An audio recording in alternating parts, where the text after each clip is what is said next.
Huyệt Quan Nguyên Du BL26.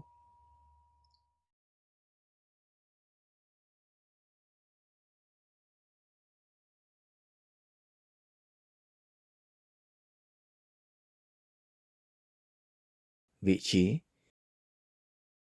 Huyệt Quan Nguyên Du BL26 nằm ngang mức bờ dưới mỏm gai L5, tương ứng vùng khe L5-S1, trên đường nửa bả, tuyến tham chiếu 1,5 thốn tính từ đường giữa lưng.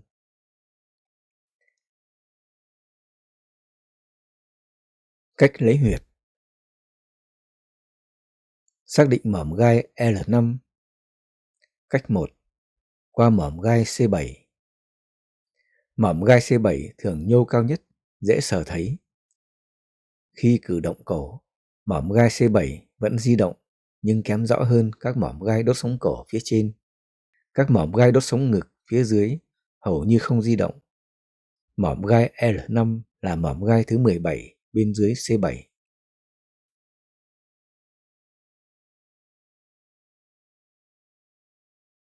Cách 2. Qua bả vai. Người bệnh đứng hoặc ngồi thẳng, hai tay buông thõng tự nhiên. Mép trên của góc trong xương bả vai tương ứng mỏm gai T2. L5 nằm dưới T2, 15 đốt sống.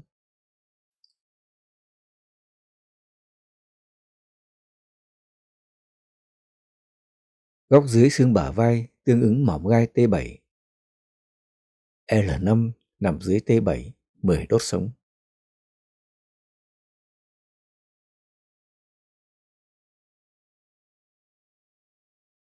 Cách 3. Qua xương sườn 12. Xác định vị trí khớp của xương sườn dưới cùng, xương sườn số 12. Xác định T12. L5 nằm cách dưới T12, 4 đốt sống.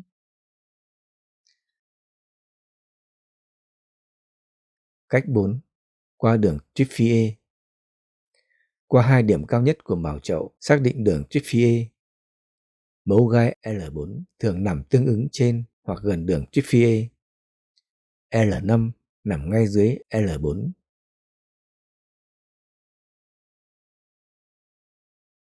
Xác định đường bả, đường nửa bả.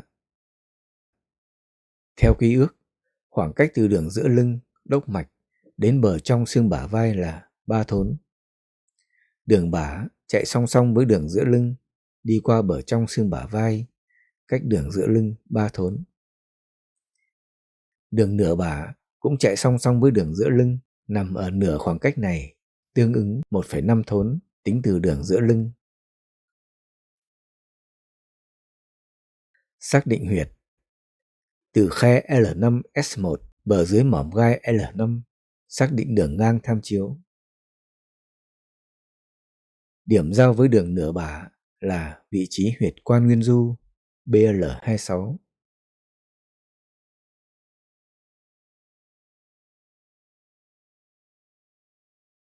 Neo điểm: so với mức với khe L5-S1 của huyệt Quan Nguyên Du BL26. Trên đốc mạch, huyệt Yêu Dương Quan GV3 nằm cao hơn một khe L4, L5.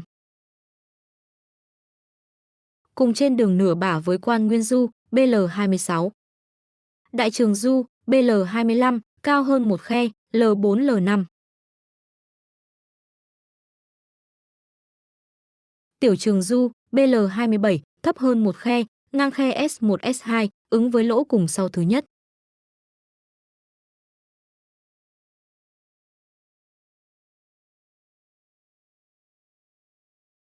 Tác dụng và chức năng chính: bổ nguyên khí, cố căn bản, tăng cường nguyên khí toàn thân, cải thiện suy nhược, mệt mỏi và giảm sức sống do hư tổn.